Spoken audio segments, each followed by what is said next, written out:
할렐루야. 추석 명절 잘 지내셨지요? 우리 주의 평안이 함께 하시기를 축복합니다. 우리 교회는 참 좋은 교회입니다.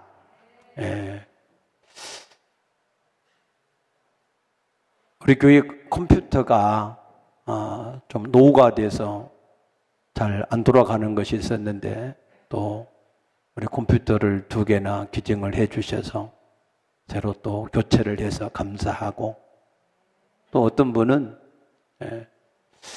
저한테 300만 원을 주시면서 주보에도 자기 이름을 올리지 말고 목사님이 꼭 필요한 곳에 쓰셨으면 좋겠다 그러셔서, 우리 교회에 꼭 필요한 것이 뭘까 생각을 해보니까 우리 교회가 건축을 할 때에 제가 꼭 기도 처소를, 교회에 개인 기도실을 좀 만들어서 누구든지 언제든지 자유하게 와서 마음 편안하게 기도할 수 있는 그런 기도소가 있었으면 좋겠다 했는데, 건축을 하다 보니까 기도 이 처소를 만들지를 못했습니다. 그래서 늘 그게 마음 한쪽에 자리 잡고 있었는데, 그래서 이걸 가지고 우리 성도들이 언제든지 와서 마음 편안하게 다른 사람 신경 안 쓰고 기도할 수 있는 그런 기도의 공간을 한 2-3개 정도 만들었으면 좋겠다 하는 생각이 들어서 오늘 당회를 하면서 우리 장로님들하고 어떻게 이것을 만들까 의논을 좀 하려고 합니다. 그래서 여러분들이 마음껏 언제든지 와서 기도할 수 있는 그런 공간이 있었으면 좋겠습니다. 아멘. 잠언 18장 20절에서 21절 말씀 보게 되면, 우리 인간의 모든 생사화복은 외적인 환경에 의해서 주어지는 것이 아니라 우리의 속에, 내 입에서 나가는 모든 말에 의해서 우리의 모든 생사화복이 이루어진다라고 분명히 말씀하고 있습니다. 우리의 말이 도대체 얼마나 권세가 있기에 우리의 생을 좌우할 수 있는가 하고 봤더니, 민수기 14장 28절에 여호와의 말씀이니라 내 말이 내 귀에 들린 대로 내가 너희에게 반드시 그대로 행하겠다. 믿습니까?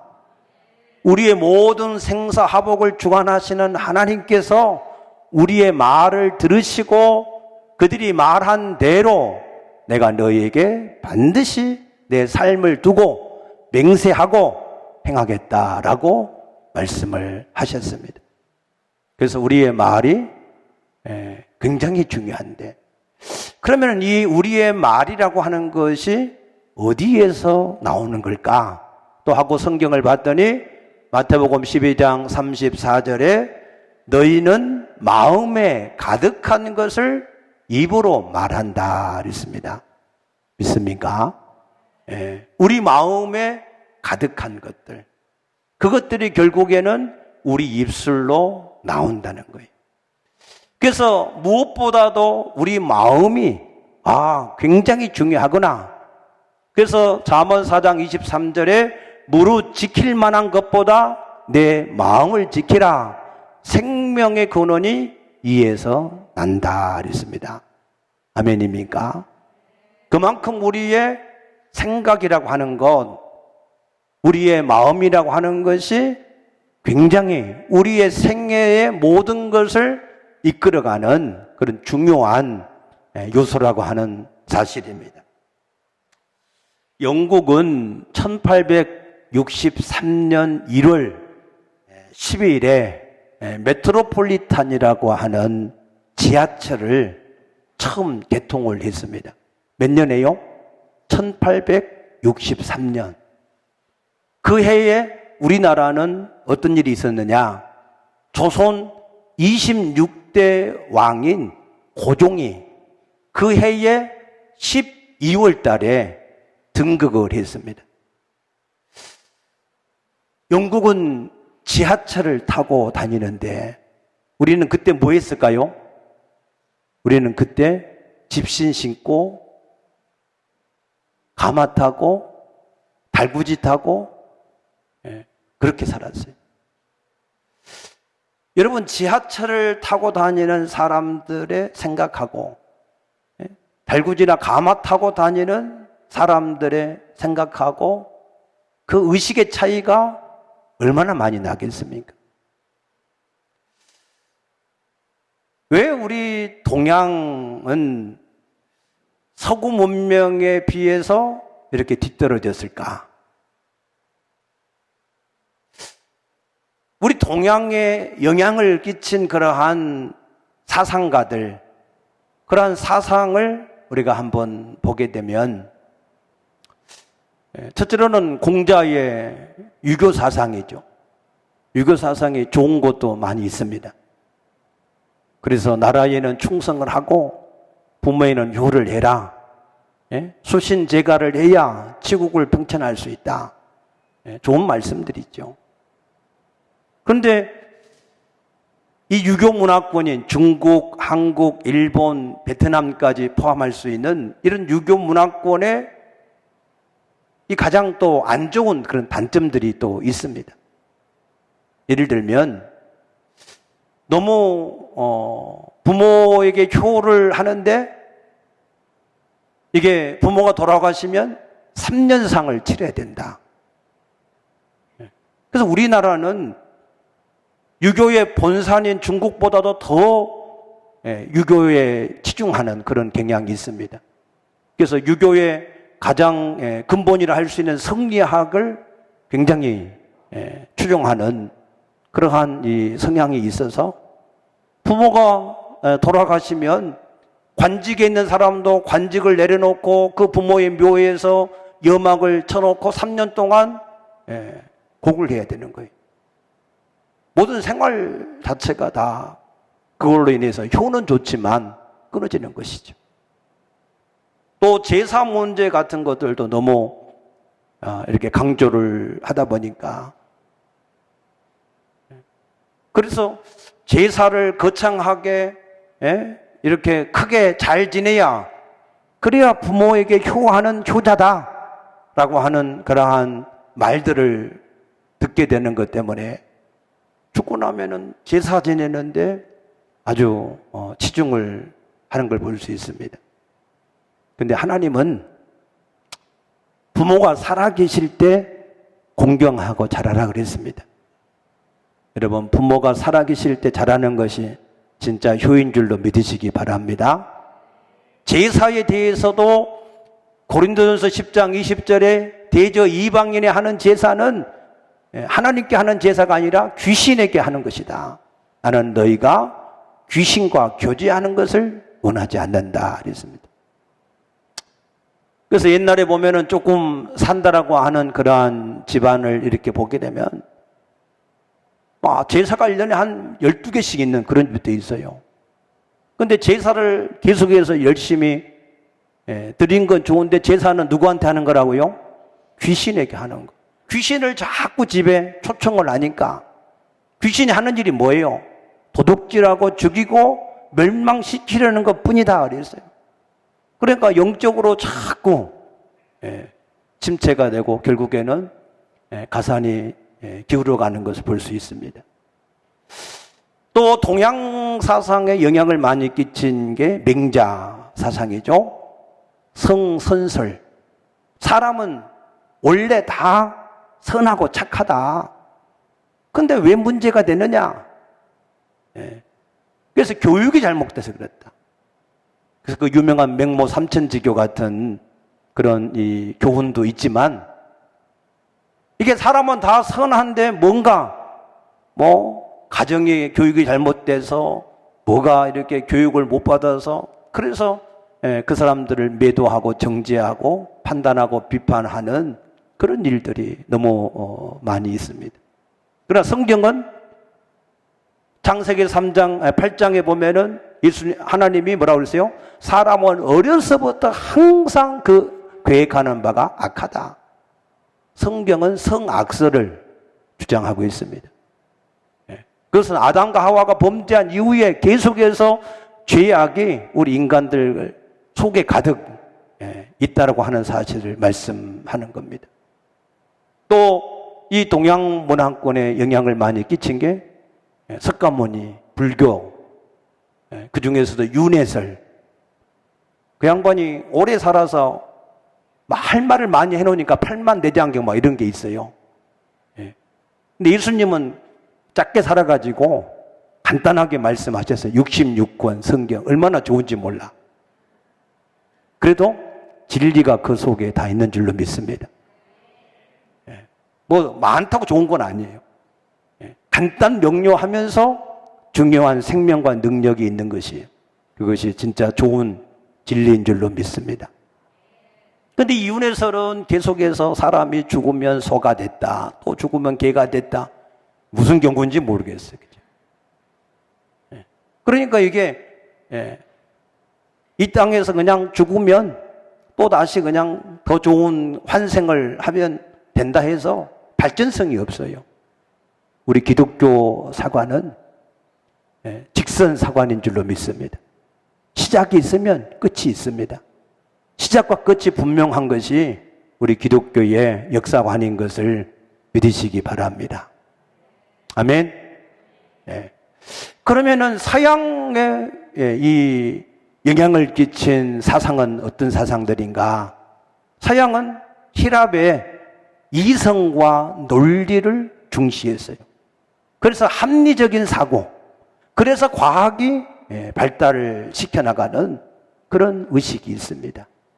거기에다가 로마, 1000년 동안의 로마를 통해서 법과 질서, 분명한 법, 분명한 질서가 있는 체제. 그러나 거기에 관용이 있어요, 관용.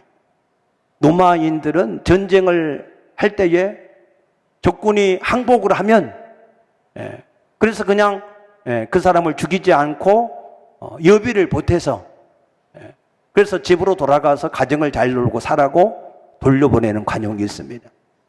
또 혹시 로마군에 내가 편입하기 원한다. 그런 분은 이전에 적대국으로 있을 때의 계급을 그대로 인정해서 대우해주는 그런 관용의 정책들이 로마에 있었습니다.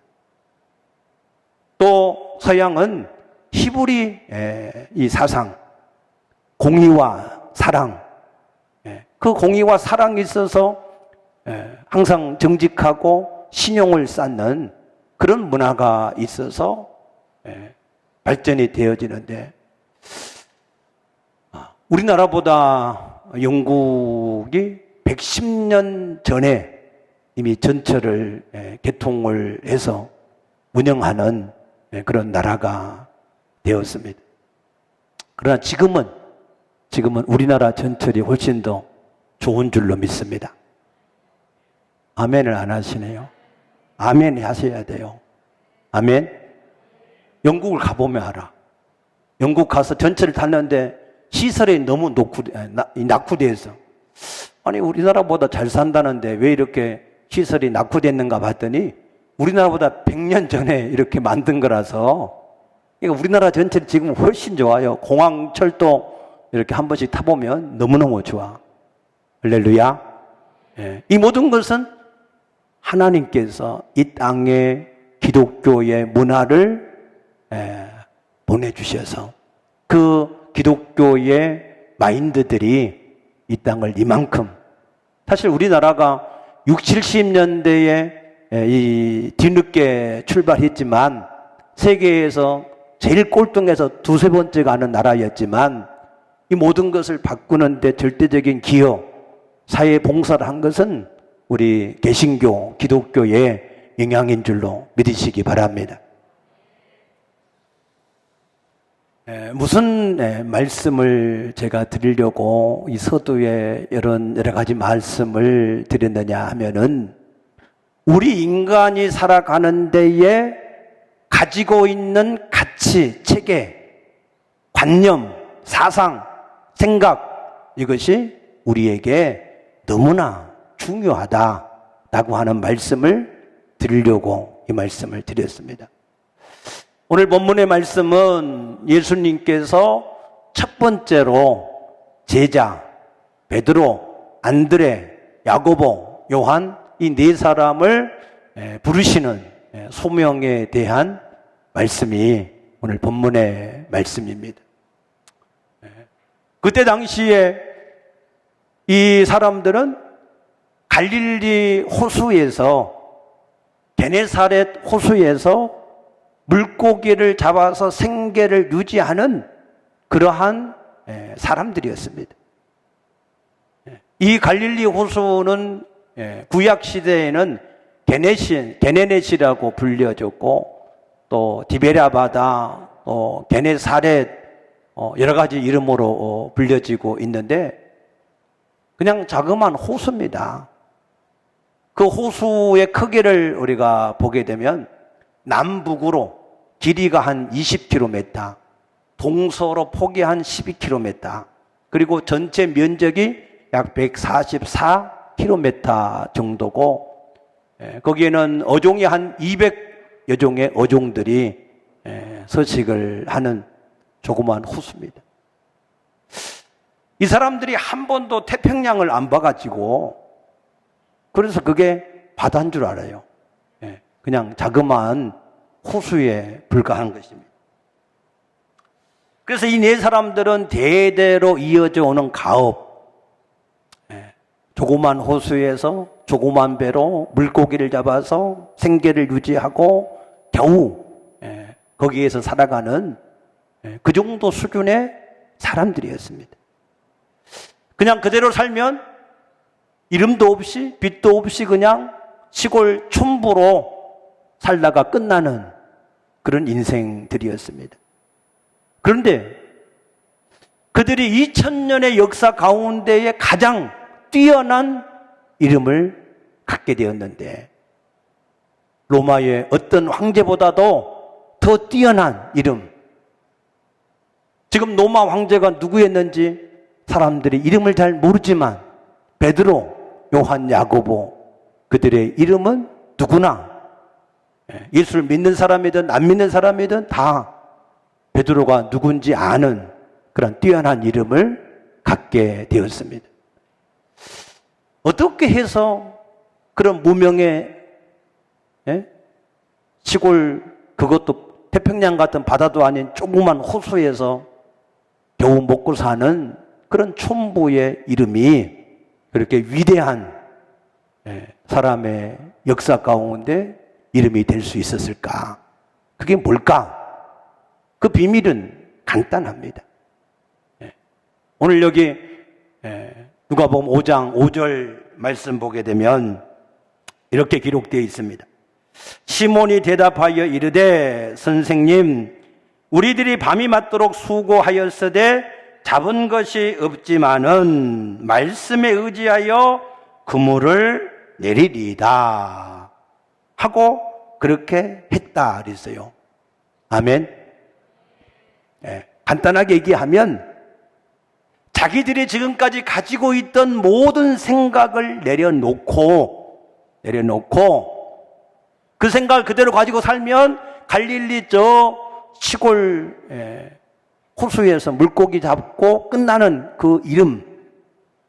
근데 그 생각을 내려놓고 하나님의 말씀, 그 하나님의 말씀을 듣고 그 말씀에 의지해서 살아가기를 시작할 때 그들의 이름은 완전히 천지가 개벽하는 그런 이름이 되었다는 겁니다.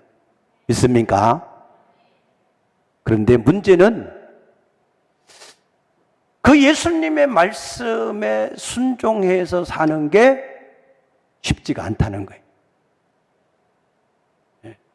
만약에 베드로 사도가 지금 물고기를 잡으려고 모든 채비를 다 하고 출항을 딱 하려고 했을 때 그때에 예수님이 저 깊은 데 가서 그물을 한번 내려봐라, 물고기를 잡아라, 그랬으면 혹시 그래? 한번 그렇게 해볼까 하는 생각이 들 수도 있을 거예요.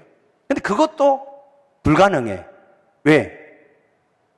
예수님은 다 아는 대로 아버지 요셉 목수의 아들이에요. 30살까지 목수 일을 하셨던 분이에요. 그런데 베드로는 뭐예요? 선대로부터 이 갈릴리 호수에서 어부로서 잔뼈가 굵은 이 토종 어부란 말이에요. 그러니 자존심이 있지. 응? 그래도 내가 대를 잇는 어부인데 목수의 말을 듣고 고기를 잡겠냐? 그래서 절대로 순종을 안 했을 거예요. 그런데 이 베드로와 이 네 사람은 선대로부터 이 갈릴리 호수에서 물고기를 잡는 그러한 사람이었는데, 지금은 상식적으로 생각을 해볼 때 아침은 깊은 데에 물고기가 없습니다. 혹시 물고기가 있다고 해도 지난밤에 밤새 물고기가 있을 만한 곳을 다 뒤져서 물고기를 잡았는데 하나도 없었어요. 하나도 못 잡은 상태입니다. 거기에다가 밤새 물고기를 잡는다고 잠도 못 잤지. 이랬으니 배도 고프지. 또 이제 집에 빨리 가려고 그물도 다 씻었지. 오직 빨리 집에 가서 밥 먹고 쉴 생각밖에 없는 그런 상황에서 그 예수님의 말씀을 듣고 순종한다? 결코 쉽지가 않습니다. 그런데 결과론적으로는 뭐라고요? 결과론적으로는 베드로가 자기 생각을 버리고 예수님 말씀대로 순종을 했다. 믿습니까? 결과는 그래, 결과. 그래서 우리가 이제 중요하게 봐야 될 것은 뭐냐? 어떻게 해서 베드로가 자기 생각을 내려놓고 그 예수님 말씀대로 순종을 할 수 있었을까? 그것을 오늘 나누고 싶은 거예요. 오늘 이 말씀을 잘 깨달아져서 여러분의 이름이 세계적인 존귀한 이름이 되어지기를 축복합니다. 여러분 자손 대대가 그렇게 되기를 축복합니다. 어떻게 베드로 사도가 순종을 할 수 있었는가? 오늘 여기 5장 2절에 보면 호숫가에 배 두 척이 있는 것을 보시니 어부들은 배에 나와서 그물을 씻는지라. 지금 이 어부들은 배에서 나왔어요. 그런데 예수님이 한 배에 오르시니 그 배는 시몬의 배라 그랬어요. 그런데 육지에서 조금 떼기를 청함으로 그 배의 주인인 시몬 베드로가 다시 배에 타서 예수님 말씀대로 배를 조금 띄웠다는 겁니다. 그때 예수님이 그 배에 앉으사 그랬습니다. 사람들은 지금 이 호숫가 위에 사람들이 서서 몰려 있고 예수님은 그 배에 타서 있는데, 보통 같으면은 이제 그런 상황에서는 서서 말씀을 가르쳐야 이렇게 힘도 있고 또 이렇게 이 효력도 더 좋습니다. 그런데 예수님이 굳이 앉으셨다라고 표현을 한 것을 보게 되면, 당시의 유대교의 랍비들이나 서기관들이 하나님의 말씀을 이제 가르칠 때에 항상 앉아서 가르치는 그러한 풍습이 있는 것을 볼 수 있습니다. 그래서 예수님도 랍비의 권위를 가지고 그들에게 가르쳤다라고 하는 것을 우리가 이해할 수 있습니다. 그런데 거기에 예수님이 무리를 가르치시더니 가르치셨다. 이 가르치셨다 하는 말은 에디다스겐이라고 하는 이 헬라어를 썼는데, 이것은 현재 진행 미완료형이에요. 그러니까 이것은 이 예수님이 말씀을 가르친 것이 잠깐의 말씀을 가르친 것이 아니라 어느 정도의 시간을 가지고 지속적으로 말씀을 가르쳤다라고 하는 것을 의미를 하는 겁니다. 예수님이 말씀을 가르칠 때는 두 가지의 방법으로 가르쳤어요. 하나는 선포입니다. 선포, 태초에 하나님이 천지를 창조하시니라. 회개하라.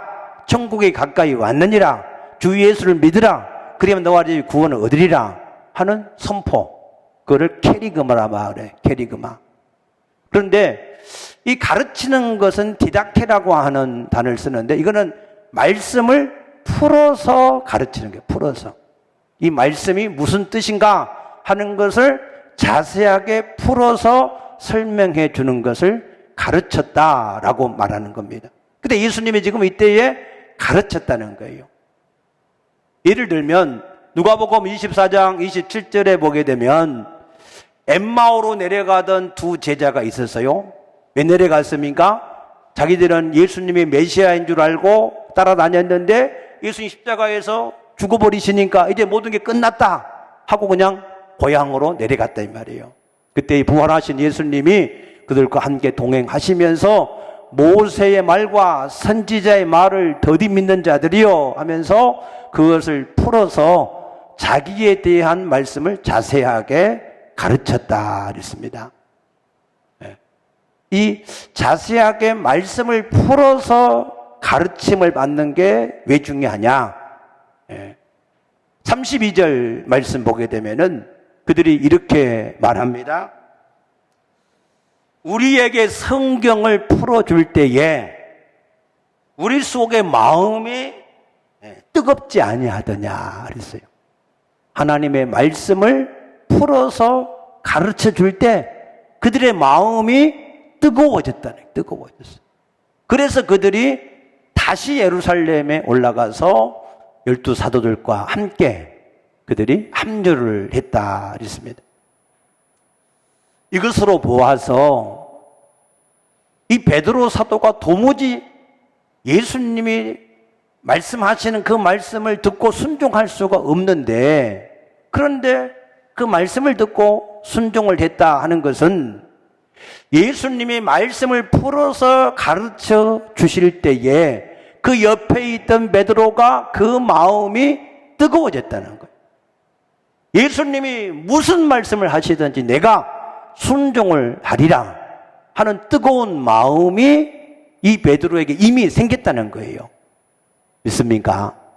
그게 말씀의 능력입니다.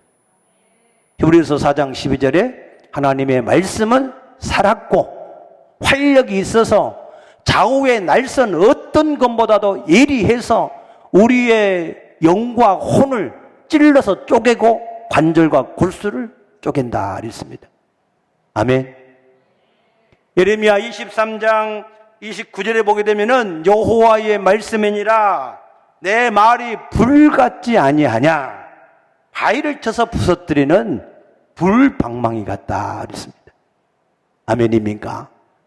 하나님 말씀은 살아있고 그의 권능은 불 같아서 바위라도 깨트릴 수 있는 능력의 말씀인 줄로 믿으시기 바랍니다. 아멘. 김진홍 목사님이 박정희 정권 때에 유신 체제에 반대 데모를 하다가 정치범으로 15년형을 받고 교도소에 수감이 되었는데 너무 추웠다는 거예요. 발에 동상이 다 걸리고 그래서 너무 추워서 잠도 못 자고 덜덜덜 떨고 그래서 생각하기를 성경에서 불이라고 하는 성경 구절을 다 찾아보자. 그래서 첫 번째 찾은 것이 출애굽기 3장에 하나님이 호렙산에서 이 가시덤불의 불 가운데서 부르셨다 하는 그 불을 시작해서 신약에 와서 세례 요한이 내 뒤에 오신 이는 성령의 불로 세례를 주시리라 하는 말씀을 듣고 하나님 나에게도 이 성령의 불을 내게 좀 주시어서 제발 좀 춥지 않게 해달라고 계속해서 이 불을 찾아서 계속해서 읽고 그 불을 나한테 달라고 계속해서 기도하니까 어느 순간에 온몸이 막 뜨뜻해지고 바닥도 만져도 뜨뜻하고 벽도 만져도 뜨뜻해지는 온몸에 하나님의 성령의 불이 가득해지는 그런 은혜를 경험을 했답니다. 믿습니까? 네. 이 불이 임하면 그러면은 모든 원망과 불평과 이런 추위가 다 사라지고 발의 동상도 다 깨끗하게 치료가 되어버리고 놀라운 역사가 나타나는 줄로 믿습니다. 그래서 사도 바울은 에베소를 떠나면서 내가 주와 주의 말씀에 너희를 부탁한다.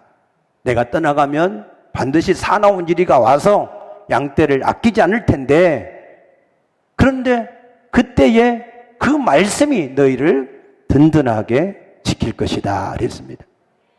우리가 하나님의 말씀이 우리 가운데 임하면 그러면은 우리가 어떠한 대적도 물리치고 믿음을 지킬 수 있게 될 줄로 믿으시기 바랍니다.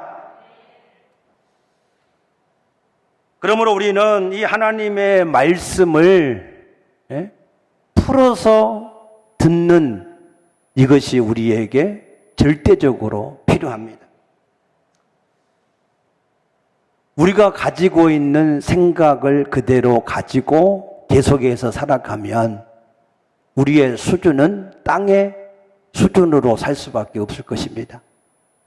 그러나 우리가 하나님의 말씀을 가지고 살기 시작하면 땅에서 하늘이 먼 것과 같이 높은 것과 같이 그렇게 수준 높은 삶을 우리가 살게 될 줄로 믿으시기 바랍니다.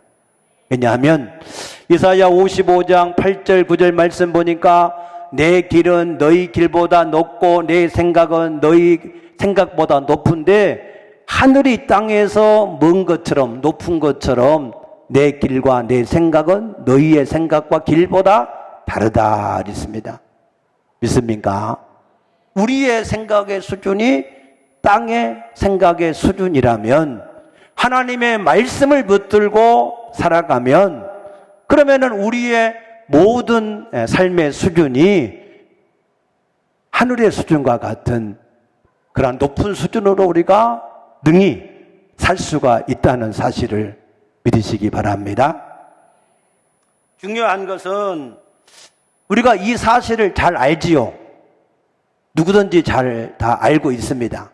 내 생각을 가지고 살면 결국에는 실패하지만 하나님의 말씀을 가지고 살아가면 승리할 것을 다 알고 있는 줄로 믿습니다. 그런데 우리가 그 말씀에 순종하려고 하니까 돼요, 안 돼요? 안 돼. 마음은 원의로 돼. 안 돼. 기도할 때는 결단하는데 안 돼. 말씀을 드릴 때는 뭔가 해야 되겠다 하지만 안 돼요. 왜 안 될까? 그렇죠? 왜 안 될까? 내공이 부족해요.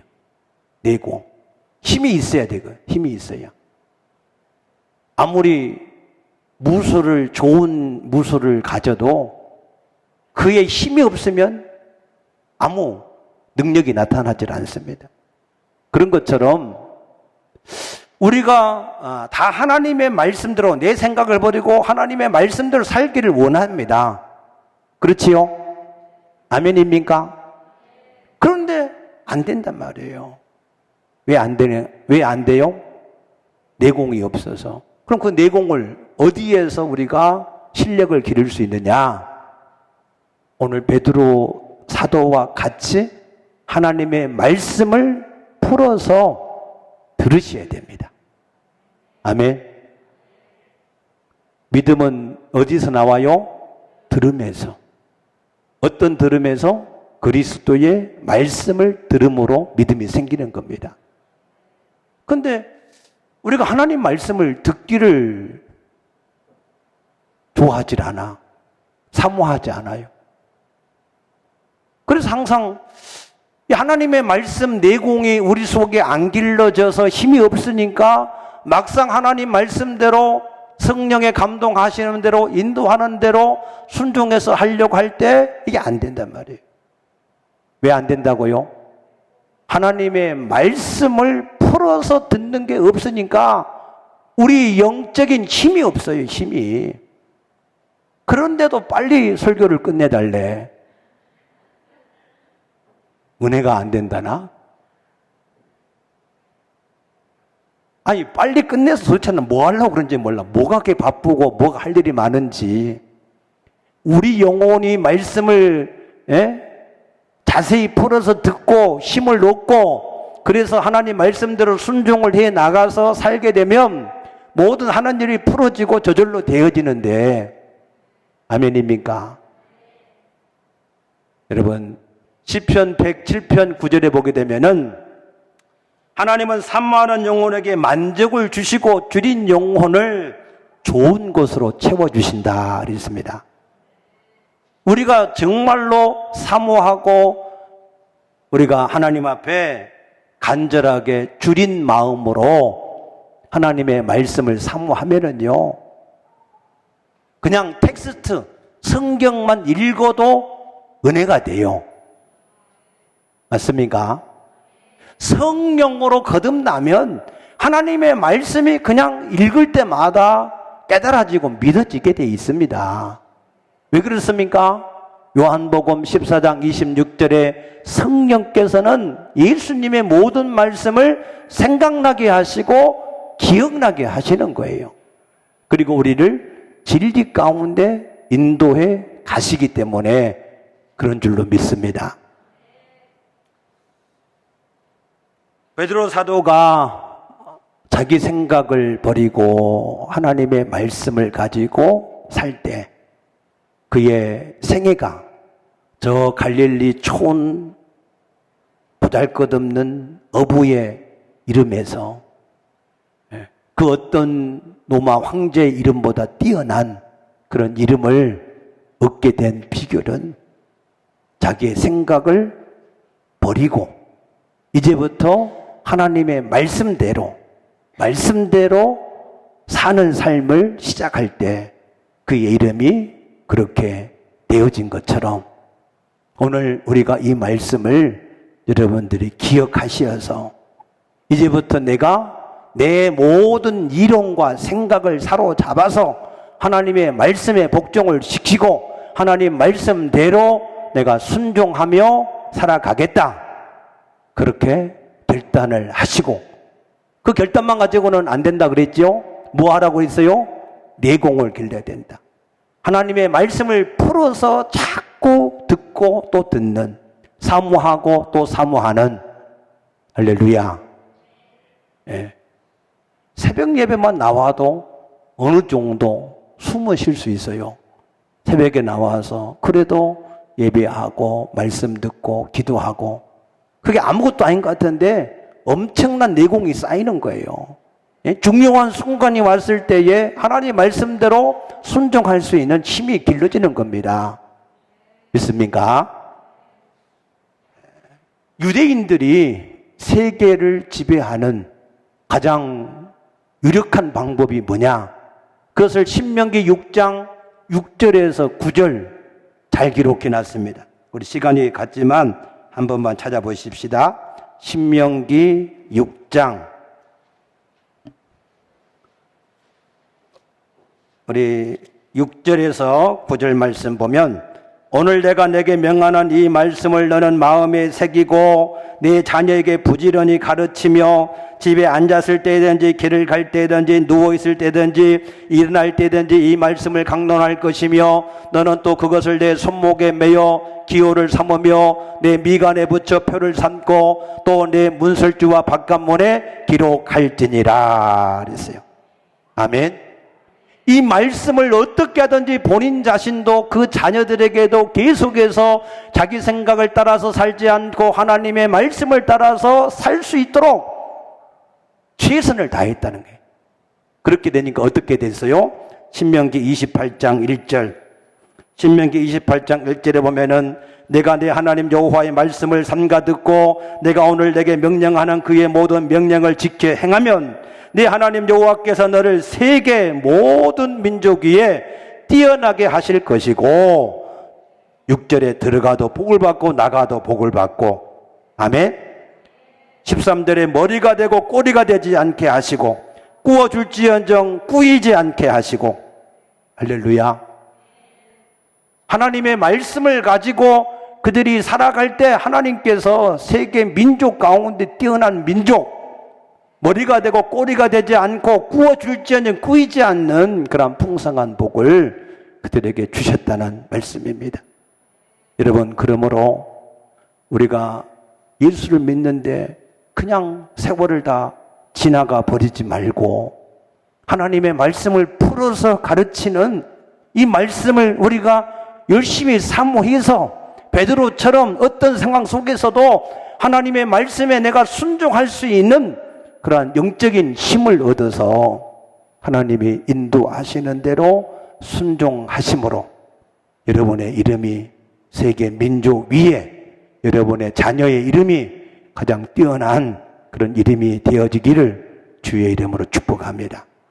축복합니다. 기도하겠습니다.